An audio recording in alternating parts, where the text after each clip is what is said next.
Vote oh গণভোট নিয়ে এবং ধামরাইয়ের সার্বিক পরিস্থিতি নিয়ে আমাদের দর্শকদের যদি বলতেন।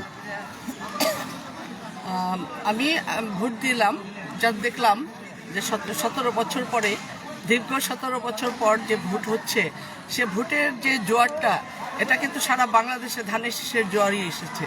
এবং আমরা ভোট দিতে যে দেখলাম তাতে মনে হচ্ছে যে মানুষ এত শান্তভাবে ভোট দিচ্ছে, এত সুন্দরভাবে ভোট দিচ্ছে, এত আগ্রহ নিয়ে ভোট দিচ্ছে যেটা আমরা যেটা ভেবেছিলাম, যে চিন্তা করেছিলাম, ঠিক সেটাই হচ্ছে। আমরা মনে করি যে আমরা ধামরাই থেকে এবং সারা বাংলাদেশ থেকে এবং আমাদের 17 আসন থেকে আমাদের চেয়ারম্যান জনাব তারেক রহমানের আসন থেকে আমরা বিপুল ভোটে বিজয়ী হব। আপনারা সবাই যারা ভোট এখন পর্যন্ত দেননি, আমি আহ্বান করব আপনারা শীঘ্রই কেন্দ্রে আসেন, এসে আপনাদের ভোটটা, যেটা আপনাদের গণতান্ত্রিক অধিকার, সেই গণতান্ত্রিক অধিকারটাকে আপনারা নিজ দায়িত্বে পালন করবেন এবং ভোটটা দেবেন, সুন্দরভাবে ধানের শীষে ভোট দেবেন। আমি আহ্বান জানিয়ে আমি আমার কথা শেষ করছি। ধন্যবাদ তোমাদেরকে সবাইকে।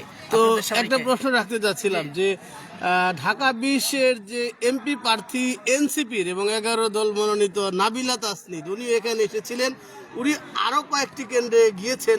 উনি অভিযোগ করছেন যে আসলে যে প্রতিটা কেন্দ্রে বিএনপির লোক বেশি, ঝামেলা হচ্ছে বা পক্ষপাতিত্ব হচ্ছে, এই বিষয়টা যদি একটু বলতেন। এখন কিছু দল তো আছেই যারা এই ধরনের কথা বলবে, আর যাদের জনগণের সাথে সম্পৃক্ততা কম, যারা জনগণ যাদেরকে মোটামুটি আমি মনে করি যে সবাই রাজনীতি করার অধিকার আছে এবং ভোটের অধিকার আছে, দাঁড়ানোর অধিকার আছে দলে, কিন্তু তাদের যে জনগণের সাথে সম্পৃক্ততা, এটা থাকা অত্যন্ত জরুরি।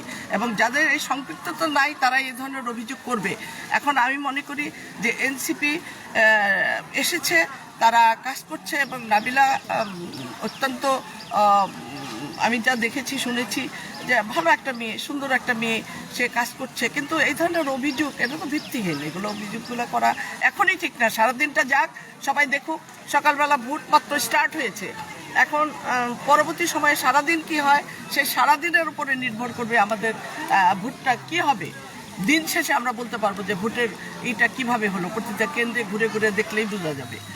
অনেক ধন্যবাদ আপনাকে। Thank you.